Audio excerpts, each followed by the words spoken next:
Well, here we are. I'm Tom Osman, and this is Whatever Comes Next. It's the podcast where I explore the world of underground and independent music making. And on today's episode, I am talking with electro indie pop duo Songs for Sabotage, who at the time of this interview, back in, I want to say maybe March, the duo had just released their second album, Clean Trauma. But in a move that will be slightly confusing if anybody in the future is listening to this podcast from the first episode, or rather I should say is watching this on YouTube from the first episode. Originally, when I did this interview, I was only doing audio episodes, but I am since going back and doing YouTube videos for episodes that were done before this was on YouTube. So anyway, here we are. I've already done 38 of these episodes, but I'm going back in time. And this is good timing because Songs for Sabotage have just put out a new single today.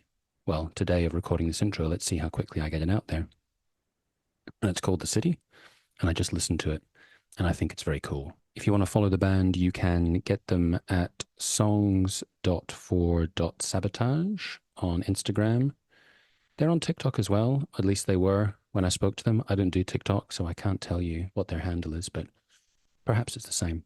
Anyway, you can follow me on social media at Tom Osman Sounds.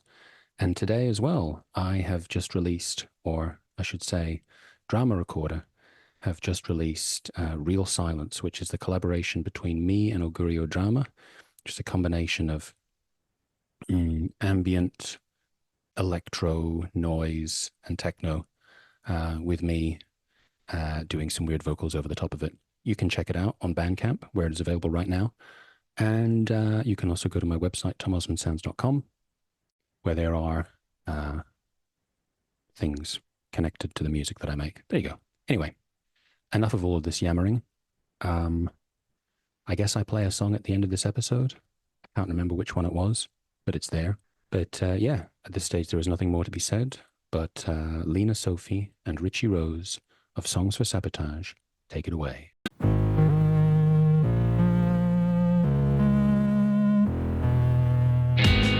We're from the city, we feel no pain. Fuck under a street light, live down a drain. You just wanna play us, you don't know our game. We're from the city, we're from the city.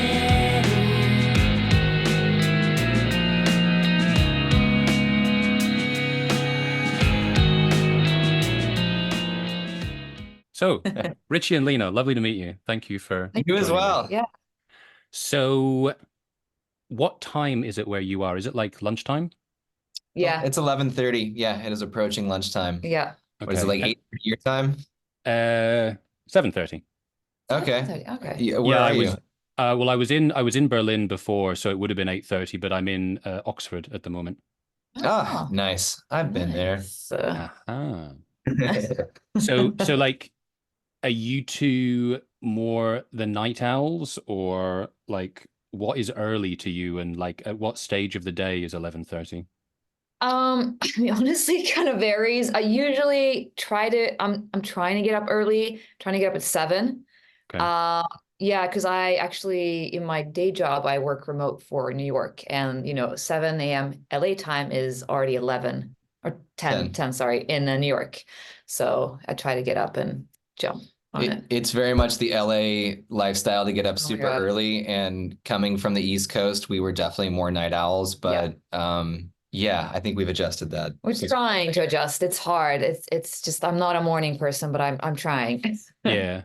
Yeah, I mean, like, I don't really have a lot of experience of the US, but I get the impression that there's a bit of a kind of a rivalry between the East and the West. Big time. So you went from Brooklyn to being over in LA. So, and Lina, you're from Sweden originally, right? Yeah, exactly. I moved to the US in 2011, 12. Yeah. 2011. So what was that adjustment like? And what was the adjustment for both of you like going from Brooklyn over to LA? Well, when I moved and for a job actually. And it was a bit like, I'd been to the US obviously before, but it was a cultural clash for sure. there's just certain ways and things that Americans do it. And as a European, you know, we don't, you know, we do things differently. What she means to say is Europeans are classier Yes. across the board. I mean, I didn't want to be the one to say it, but Me neither, but you know. Well, coming from an American, that's It was my just opinion. like, it was just certain things, and like especially in the work culture, you know, like in Sweden, it's like, what's a lunch break? Now we all go out and have a lunch break together because that's what we do. In America, it's like, oh, we're all going off different ways, eating at the desk, and I'm like, well, that's barbaric. So, and then just, you know, cultural things like, you know, it is capitalistic country, and it's very noticeable in big cities, you know. But you know, New York and LA are very hot, you know, hot spots for like melting pots, whatever you want to call it, for different cultures coming together. So yeah. it is a better in that sense. But yeah, there was adjustments. And then moving from like New York to LA, Yeah, we spent a lot of time out here and have played out here before we moved out here. And musically, the scenes are very different. Especially like where we came from in New York, it was a lot more garage and punk and a little bit more DIY. And out here is a little bit more pop oriented, and I'd say a little bit more sheen and, you know, like glossy kind of production styles and trends and that kind of stuff. But I feel like there's a punk scene out here, but it's a different punk scene from the New York it's more punk scene. Yeah, it's more underground out here. It's not Yeah. so much in the mainstream. Exactly. And I feel like a lot of people out here, LA really is kind of an industry town in the sense that a lot of people hibernate here and tour elsewhere, but don't really play locally a lot. That's true. Yeah, but coming from one big metropolitan environment to the other, there's probably more similarities than differences. It's a Okay. little less grimy here in not like, you know, like I can miss that from New York, you know what I mean? Yeah. Yeah.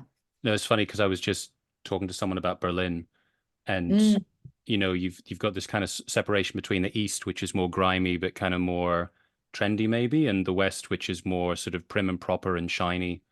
Yeah. And it's kind of funny when you have that contrast even in one city. Now, before we get any further, like there's lots of things I want to get into. And I do want to gush a little bit about your music because I only talk to people whose music I really like. So I do. I'm a big genuine fan of Clean Trauma, which is going to be coming out soon. So I have plenty of questions about that. But before we get any further, I should say, Richie, happy birthday. Ah, thank you. Yes. This is the value of social media where I go on Instagram and like, aha.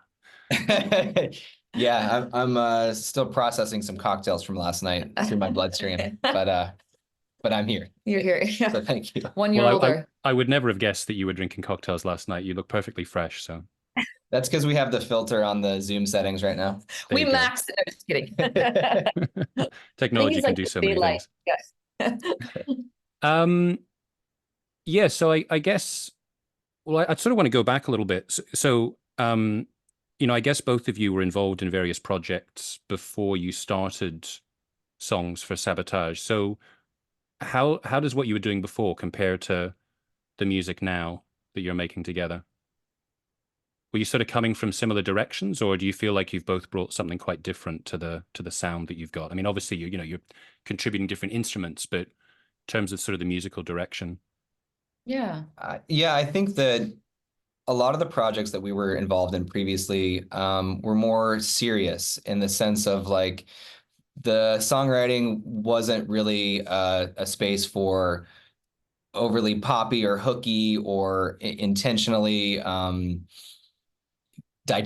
easily digestible kind of material. A lot of bands that I was in previously were heavier and more experimental. And so when we first met, we just bonded over a lot of pop music, for lack of a better term. And that was something that we consciously wanted to bring into our songwriting was, you know, a like definitive chorus, shorter songs, just sort of more like all killer, no filler kind of approach, without any qualms of being too catchy, soft. I don't know what the word would be. I mean, I think in our previous bands, everything was very guitar based, very like It was always written on guitar, lots of solos and like that kind of stuff. Definitely heavier, like Richie said. And when we first met, I was like Richie mentioned, it was really like we bonded over Swedish pop music, like the 80s. Like it was just like that. And in our current projects and previous projects, we hadn't really sophisticated songwriting, maybe in that sense, hadn't, at least not from my part. It was more just straightforward, punk rock and garage rock kind of. And we wanted to really like elevate it and work on that craft a little bit more, I think. Yeah, focus on songwriting and production. Yeah. And sound design. Yeah. Well, I think that definitely comes through, both the catchiness of the songwriting, but also the sound. Because I listen to a lot of music that is really abrasive. Like I listen to a lot of sort of noise rock, and at one of the magazines or the websites that I write for, like different promos come in, and there's a category which is called the horrible noise category, and it's like, when there's horrible noise, give it to Tom. Like I'll do that stuff. So that's like a big part of what I like. But also when I first got into music, I was listening to things like Erasure and Depeche Mode and Eurythmics, Yes. and all this kind of like poppy synth music from the 80s that was really, really catchy, but it was also kind of dark. And I think Yes. that's one of the things I really appreciate about your music, is it does have this very catchy element, like unapologetically catchy, but it sounds so lush in a kind of a dark way. And yeah, it's just it really grabbed me. So Thank you. Yeah, That's thank awesome you. that you picked up on that. Yeah, that's definitely something that we play with for Yeah, sure. yeah. And I guess, I mean, there's a few bands that are mentioned in the press release, and I definitely hear Depeche Mode in, I'd say particularly like Pills. There's definitely got a sort of a Depeche Yes. Mode style darkness to it. And I think I saw Tears for Fears mentioned. So like, who would be some of the other main inspirations? I mean, I think the XX in their minimalism, Mm. and I like kind of how sometimes, I mean, Richie doesn't sing that much, but when we do, it's like that Blended male-female exactly vocal. harmony kind of style. Lina's a huge Kills fan. I am too, but that's a big influence for you. Yeah. I'm a huge Johnny Marr fan, Smiths fan. Joy Division I had a big Joy Division phase when I was in high school. Yeah, I mean, Tears for Fears, Depeche Mode, Jesus and Mary Chain, Yeah. My Bloody Valentine. Yeah. We like Curve. Yeah. We like a lot of Yeah, a lot of British. a lot of like bands. Britpop, like Suede and Pulp and Manic Street Preachers, bands like that. Absolutely. That was the thing. When I got from the pop phase, then it was really like Suede and Manic Street Preachers to me. It was like kind of Britpop, but like very specific area of Britpop. Yeah. So honestly, a lot of British music, a lot of British 90s music. Yeah. Blur and Oasis, all the big Definitely. ones, but yeah, all over the Oh place. yeah. I mean, Mix, I guess. Yeah. And in terms of when you're doing the recordings, so I guess I have it in my mind, Lina, that well, maybe not from what you've described, but I initially thought maybe that you're writing songs on guitar, and then with Richie, you're kind of like bringing in a bigger production to it. But it sounds like, Richie, you're also playing guitar too. So how do you tend to kind of construct your songs? I mean, it varies. I feel like sometimes it'll start with just like, because we'll start on the guitar sometimes, and like I'll have a riff, you'll have a riff, and then we'll just kind of start like jamming on that. Maybe you'll create a beat around that, and then we'll loop or like a 4-bar loop or something, and we'll just jam, and then maybe I'll like hum some vocals on top. Sometimes it's been like, you've even had like your chords, like you've produced a little bit, almost like you put a beat, use some chords. Yeah, like made a loop. Yeah, and then I'll just start humming some vocals. Or I think there's been times when it's just like I brought some riffs to you, and then we've kind of it honestly, there's no set formula. Yeah. Like it does start organically more often than not. And when we first started writing together, I was mostly playing bass. Yeah. And we just would make like a very crude kind of backbeat backing track and write on the guitar and bass. And for this album, it was more about taking what we were doing normally on a guitar or bass and doing it on a synth instead. And like I said, on the sound design.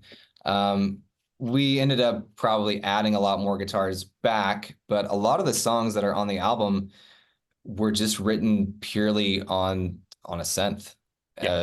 Yeah. Yeah. Or like, purely in the box with like software. Yeah. Yeah. Yeah. I hope that answers your question. Yeah, for sure. I mean, I think, yeah, when I listen to it, like it sounds, the guitar is not necessarily so obvious at the beginning, but then when you're listening to the tracks and you're kind of focusing on the different parts, like cool little guitar lines come through, but it's sort of like these specific parts rather than the whole tracks being driven Totally. by the guitar. Yeah, definitely. So what was it like when you first started making music together? Did you start out kind of like, okay, we're going to do a sort of studio thing, or did you start out live? Or, and if in terms of live shows, how did you do that with the two of you, or did Yeah. you have more people? No, it's just always been the two of us. I've played in a lot of projects that relied on like bringing studio production to the stage. So I guess that's kind of how we approached it. But really, when we first started jamming together, we were like, I don't know, playing Cure songs and stuff, just trying to get a vibe between us. It So wasn't even like we're a band. It was just it's kind of jamming. like an exercise. Yeah. But once we had a couple songs that we really felt good about, we started practicing them in a rehearsal space at show volume. But I think it was always an intention to have it just be the two of us and Yeah. just have it be a backing track based type of live show, even though maybe I mean, we definitely discussed like, oh, should we bring on a drummer? Yeah, Should we not? Because it would maybe elevate we the tried live. a few Maybe, yeah. times. But in the end, it's just there's a certain chemistry also when it's just the two of you on stage, and I think we feed off that a lot, and it simplifies things a lot too. Yeah, I like that we have a laptop on stage. Like there's no smoke and mirrors. We're very obvious about what we're doing. But I like that. I like Yeah. that minimalism. Yeah. And in terms of the live instruments, what do you tend to play when you're on stage? We both play guitar. Yeah. Well, in the beginning, it was me guitar, and then you would play bass. But then we felt it would be better just to have two guitars, so I could kind of maybe sometimes drop out a bit if I wanted to just. I missed Deliver. doing all the washy shoegaze wall of sound stuff. Yeah. You just miss playing guitar. Let's be honest. So you said that you'd already played in LA when you moved out to where you are just now. So what was kind of the reason that you moved from Brooklyn? COVID was a big deciding factor. I mean, it wasn't like it wasn't on like discussed before COVID. I had mentioned that I'd almost been 10 years in New York, and you too, and I was kind of like I need a break. I need to move. I wanted to move to LA for a while. I was kind of done with New York, a little bit. And then COVID happened, and it was just a natural. Yeah, we spent a few months at my mom's house in Kentucky, and Escaping New York. We just left New York really at the beginning of it all. Yeah. And that's where we decided that we wanted to move. And my sister lives out here. She's been out here for almost 10 years, and we'd spent time out here, and it just at the time it seemed like the right decision. Yeah, just felt natural. Yeah.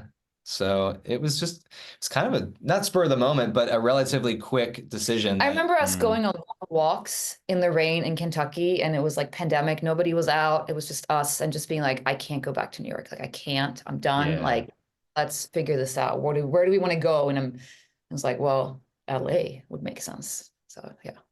It was a wild time, like so many interviews. I don't necessarily get into talking about COVID, but it's like anytime COVID comes up, you kind of go like, oh yeah, shit, that was that black hole of existence that we've all just kind of got sucked into and come out again. And like time feels like it's sort of been distorted as a result of it. Everything's a bit surreal. It was such a weird time. Yeah. It seems like an eternity ago, but it really wasn't that long. No, it's crazy. And also at the time, like certainly for where I was in Prague, and it happened so quickly. And it was kind of like, is this the end of the world? Like, and then it just felt like, is it going to go like this forever? Is that it? Are we never going to get out? It was so bizarre. Yeah, I think that really was like what pushed us out of New York. Yeah, just like one morning, it must have been like, because March 15th was like the, ground zero day here. And it was like March the 13th, I saw people on the subway like using handkerchiefs and holding the post or whatever. And I thought to myself, if that is the level of preparation that we have for this, like we're all screwed. There's no way I should stay here just for my own safety and sanity. I got to get out of here. Like Yeah. we're always in a shared space with someone. So Yeah. It was nuts. Yeah. yeah. Yeah. But we managed to get through it. So that's good. Yeah. Yeah. So talking about getting through things. So there's this sort of dichotomy in your music that we've talked about. There's the poppy element and there's the darkness in there too. And that seems to be apparent in the title of the album, Clean Trauma. Yeah. And I'm wondering if you could say a bit about what particular trauma you're talking about. Probably mostly childhood trauma or Life trauma. developmental age, but definitely trauma. Young adulthood, I would say. Yeah. I think that's probably what inspired that. We were discussing, I guess, childhood experiences and stuff that maybe you still carry over into adult life, or you don't process until you're much older. And that's where that title came from. We had said good, clean fun. We were like, oh yeah, maybe that experience when we were a kid, it was traumatic or whatever, but looking back, it was just some good, clean fun. And we're like, well, no, it's some good, clean trauma. Yeah. And so I think that was the placeholder title, was good, clean trauma. And then we just shortened it to clean trauma. Because I did like that juxtaposition of. Yeah. Yeah. It was just dark. definitely like being, like an outsider as a kid. I mean, at least feeling like it, and being different as a kid, and like, feeling like you're fitting in, never the popular kid, and all that stuff that's relatable, I think, to a lot of people. That leads people to listen to bands like Manic Street Preachers. Exactly. Yeah. Yeah. I mean, we both grew up in relatively small towns. Well, you especially. Your town was like 2,000 people. Yeah, it's like the oldest town in Sweden, just outside Stockholm. Very few people, and being like just going to this like. You're the only kid who had a pair of Vans. Definitely, and docs in like this like preppy private school thing, and it was just like I would dye my hair pink, and that was like outrageous and stuff like that, but being a teenager experimenting. And if there was no one around you like that, where did you get those influences from? Was that from bands or magazines or? No, definitely music I was listening to. I was on my little Napster, and then it was like whatever, LimeWire and all these things you would download, and you would go on like, I don't even remember, like forums and chat forums, like, with music forums and stuff like that. And you would just, oh, you should listen to this band if you like this band. And you would download it and be like, oh my God, yes. And then nobody at school was really into that. And I was like, okay, whatever, you guys suck. So it's your own. Yeah. I had the benefit of having a few friends who were a bit older, and I had a couple like big moments where, like, for example, I was at a house party when I was 16, and somebody played Love Will Tear Us Apart, and I had never heard that song or Joy Division at all, but it stopped me completely in my tracks, and I would just said, what is this? Like, oh, it's Joy Division. And the next day I went to the record store and I bought Unknown Pleasures, not realizing that song is not on Unknown Pleasures. And Unknown Pleasures is a super dark record, but that was like the floodgates had opened. I mean, that changed my life pretty dramatically from that point. Yeah, that's the kind of record that you don't really go back from. Yeah, that's very true. Like, what is this? But it's crazy. Yeah. Do you remember, was there any like particular band or artist that you both first bonded on, where you were kind of like, oh yes, like you understand me because you're into that? I mean, a lot of Swedish bands like The Knife or Peter Bjorn and John, even like Robin. Yeah. Back to like. But even like Manic Street Preachers and stuff like that, because not a lot of like, they have fans in America, but it's not like they're not as well known, So when you do meet people, because growing up in Europe, obviously, like I listened to them and knew about them and all that, like that's part of the Britpop culture in the sense, you know what I mean? Like you just. But here it wasn't as common. So when I met Richie and he knew all these British bands and was so into them, I was like, oh my God, yes. Yeah, even like Curve, like more, not underground, but more indie, sure, not successful in the US so much type of artist. I was just grateful that you actually knew who they were. Yeah. Well, that's kind of, it's a thing that just interests me in general about the US, like kind of to your point, Lina, about in Europe, I feel like a lot of this stuff got circulated around more. It's sort of like a smaller musical world. Whereas I get the sense in the US that, like, if a band comes to the US, they can kind of do well maybe in a state or in a certain area, but to actually sort of be known all around the country is so much more difficult. I mean, do you think this is to do with, radio stations that are only for one state or TV shows that are only for one state? Is it just because the US is so big? Yeah, that's a good Too many question. people? I think a little bit might be a cultural thing too. Mm. Like the way, I mean, you grew up in suburbia in Yeah, America, I like grew up tell in me. suburbia, but I was in the South in Yeah, Kentucky, and yeah, things are a lot more regional. I mean, we Mm. all had MTV and access to, mainstream radio that played Green Day and stuff like that. It's a little bit more alternative, but yeah, the taste was very regional. And I started going to bigger cities to go and experience live music in those towns where bands would never come to my hometown. Yeah, I do think that America is a lot physically bigger and has a lot more yeah. uh, diverse ends of the spectrum, Mm. perhaps because of that size. Yeah, and then maybe circling back to the fact that our taste level here is not I feel like there's a not as good as Europe. sophistication level. Like Yeah. maybe I'm gonna piss some Americans off, but like there's a little bit more of a sophisticated melancholy songwriting from the European point of view that doesn't Mm. always translate because Mm. it's too sophisticated. They needed a more obvious, like I'm angry way, where Yeah. it's like a little more elevated anger. Like, Right. like A bit it's ambiguous.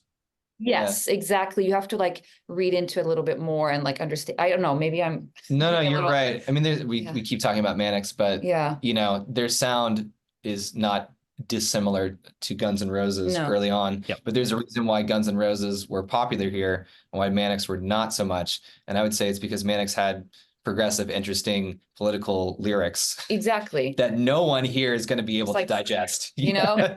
They don't want to hear about Lennon.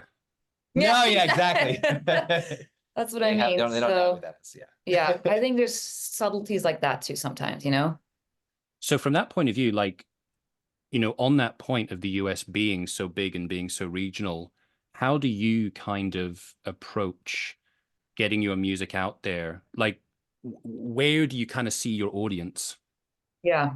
That's a really, really good question that I don't know if we know the answer. I mean, we've talked about it. We definitely talked about it. Because it's a challenging landscape, I feel Mm. like.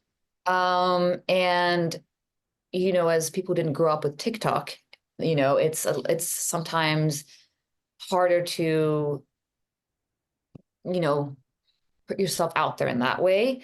But I think touring wise, we were gonna, we were, Touring wise, we actually had a tour booked that we yeah, unfortunately canceled and yeah, didn't never announced. But yeah, we were going to go up to the Pacific Northwest and Seattle and all that. around Yeah, this time period. yeah, We for being here, I would love to do that. Do like a run up to Seattle and back, or maybe a bit more around.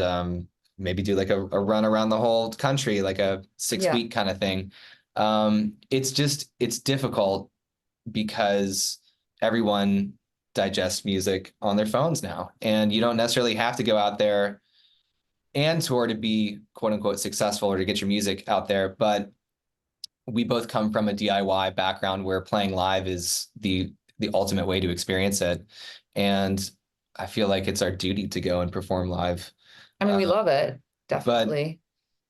but I've been on tours where you have 3 amazing shows in a row, and then you go and you have to drive through the Midwest, and you're playing at a roadside bar to 4 people and the bartender, and that's just what you do to get to the bigger gig or whatever. Yeah. So a lot of logistics and budget and that kind of stuff factors in as well. Yeah.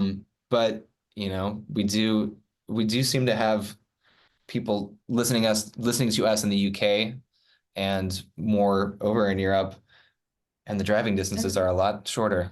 I This is mean, where that's Apple can get over there. we would love to do a UK. I think that's something we've definitely talked about. And you don't have to lug a drum kit with you, which is good. Exactly. Yeah. Yeah. We're pretty And you've done a condensed. few UK tours, and so you kind of know driving distances, and it's like it's just better, you know. But yeah, I think it's we do talk about this a lot, but it's we don't have a clear answer. I guess we're figuring it out a little bit. We're not good at the business side of things. We're just artists.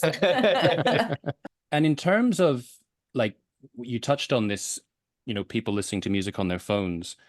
I know myself, and this is definitely, I think, more common with younger generations, that a lot of people just think, oh, all music is on Spotify.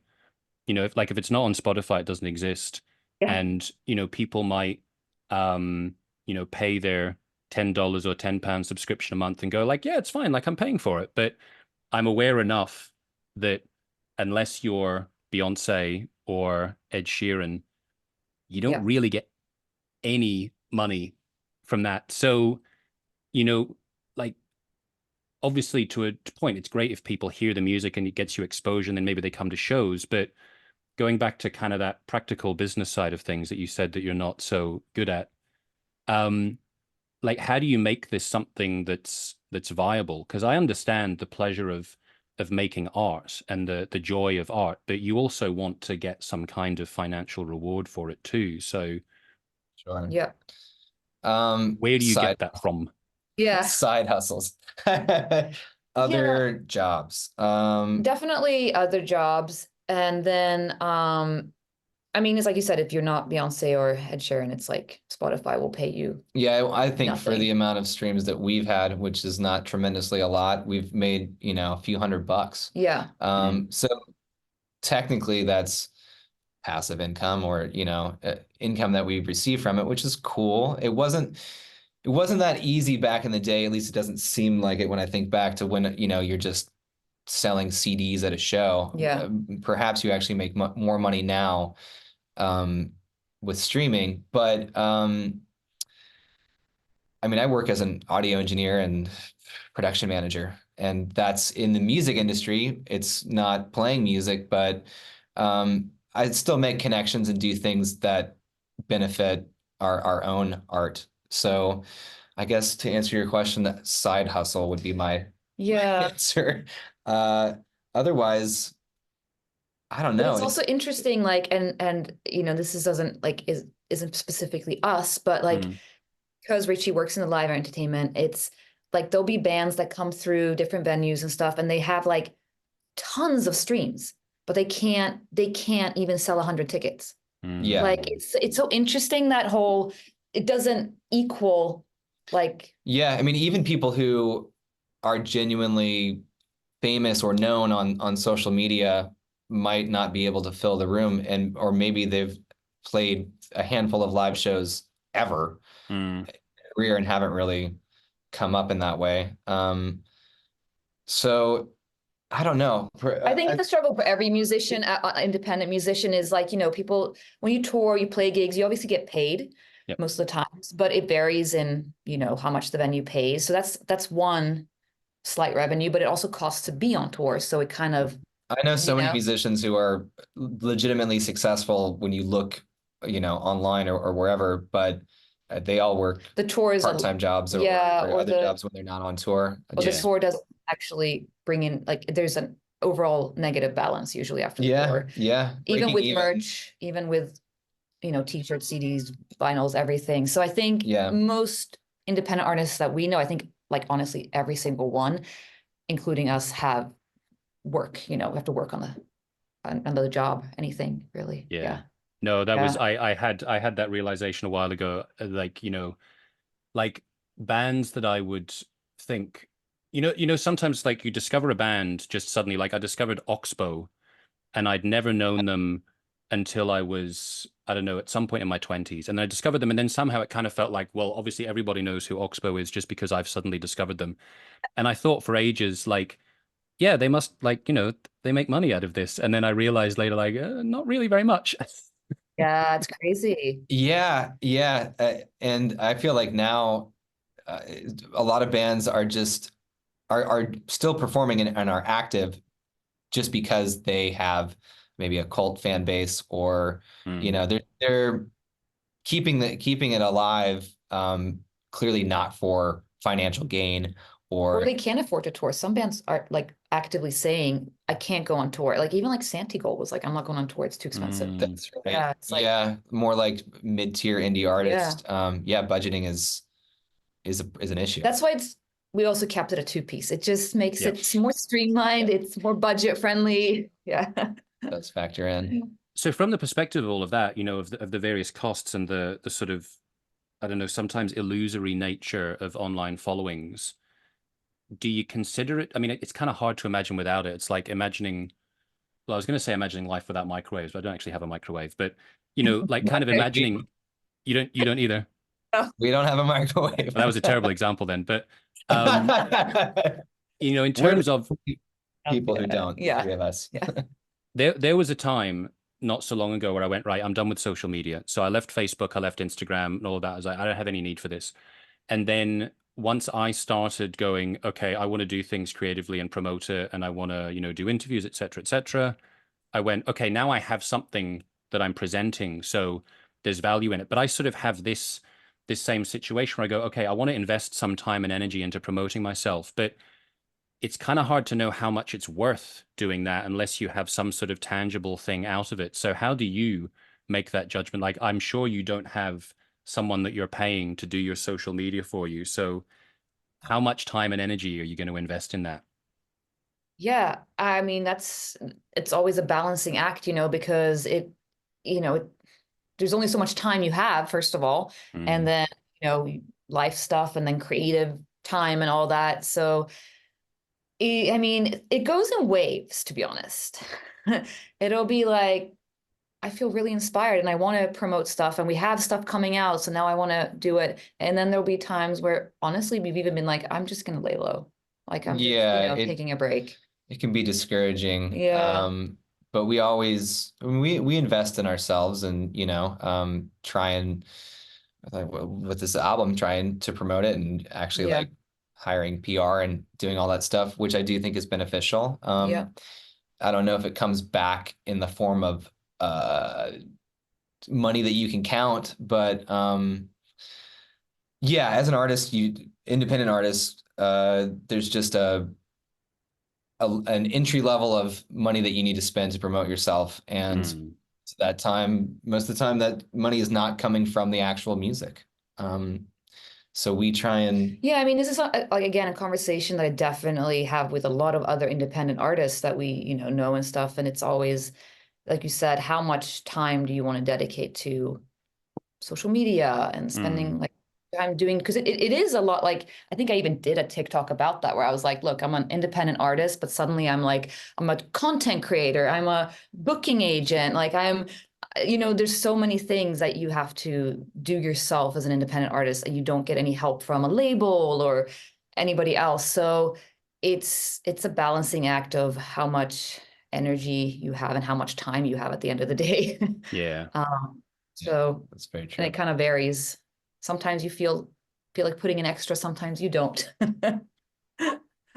So obviously we're doing this interview just over a month before Clean Trauma comes out. I'm probably going to put out the episode just before or just after the album comes out. So what's the plan in the coming weeks in terms of the promotion, and then when the album comes out, like what formats are you putting it out on? You did say that there was a tour that you canceled, but have you got some plans for live shows to promote it? Yeah, I mean, our plan is to reschedule the tour. We're just trying to figure out timing. That's our biggest thing. And then in terms of leading up to the release, we obviously have, some PR that we going on. Then also obviously on our socials, we're going to start releasing things. What else? I mean, that's basically it. Yeah. Pretty we're Yeah. promotion as best as we can. I hate to say that we're not good at promoting ourselves, but we're not part of the TikTok generation by any means, and perhaps struggle with that at times. So It's that, like, if you didn't grow up with it, I noticed that it's like it's that slight, talking about cringe, our title cringe. It's like that slight cringe, of just being like, here I am, look at me, you know what I mean? Yeah. So you just want to make music because you like it and enjoy it and hope people like it too. But then it's like, oh no, I guess I have to promote this. It's the one thing that I've drawn the line with, and I don't know if that line is ever going to change. But when I came back to social media, I went, all right, Twitter, okay, Instagram, okay, Facebook, okay. But when it came to TikTok, whether like reasonably or not, I just decided, no, I can't do that. I can't go to the place where teenage girls are dancing and you see them like in the park. It's like, here are three girls together filming each other. What are they doing? They're doing a TikTok video, aren't they? Oh yeah. Exactly. Oh yeah. You see Yeah. people doing it in traffic out here. Yeah. Oh my God. Yeah. It's that's what I just like internally just like, oh, I can't, like I know. Like I see, I just yeah. Yeah. And so are you planning to have any physical formats, or it's going to be Yeah. Actually, that's I what I'm think saying. at some point down the road we're gonna press a vinyl. Yeah. Cool. I'd really like to do that. Yeah. And just maybe a limited run, but actually have a physical record. Yeah. That's definitely in the works. We did cassette tapes on our first album. You know, because It was coming back. It's cool and trendy, and kids like to buy it at shows sometimes. Which people look, did. it's nothing. Yeah. It's nothing to be embarrassed about. I mean, look, I'm still buying cassette. Okay, I mean, so this you doesn't did- prove anything. This could have been from 20 years ago, but this is actually like a relatively I new love that. cassette. But it was so- there on your shelf. No, that was Yeah. a funny thing. Like people actually bought it, and I was like, wow, you're right. Cassettes are back. I don't like who would have thought. Yeah, it's Yeah. funny. Yeah. A physical record would be Yeah. nice. That a vinyl definitely is gonna come of this album. Yeah. Nice. And talking about, general social media promotion, what is the best way for people to keep track of you for the band? I'm never quite sure if I should call a two-piece a band. Are you a band or are you a duo or are you both? Like a duo, a band. Yeah. Yeah. Band is fine. That's Yeah. the term Okay. that I'd probably We'll say a band. So what's the best way for people to follow the band and what you've got going on? I think Instagram. Instagram is probably where we're most Yeah. active. Yeah. At songs.for.sabotage. Yes. Yeah, that's generally where we put everything out or announce anything. Yeah, and occasional TikTok sometimes, but it's more like the singles out. Yeah. Like there will Yeah. be no dancing here. There will be no dancing. Yeah, well, Instagram is, certainly how I found out it was your birthday. So it definitely serves some yeah. practical purpose. There you go. Yeah. There you go. That's great. Cool. Well, look, Richie and Lina, it's been really great to talk to you. I appreciate your time, and Well, I appreciate your music as well. So Thank you so much. I hope the launch of the album goes really well, and hopefully I'll see a record some way down the line, and hopefully I'll get to see you guys playing some way down the line as well. So I will be watching on Instagram, if not TikTok, to see when that is. Yeah, Excellent. Thank for you so sure. much. Yeah, thank you so much, Tom. It was a great talking. My pleasure. All right, Ciao. bye-bye. Yeah.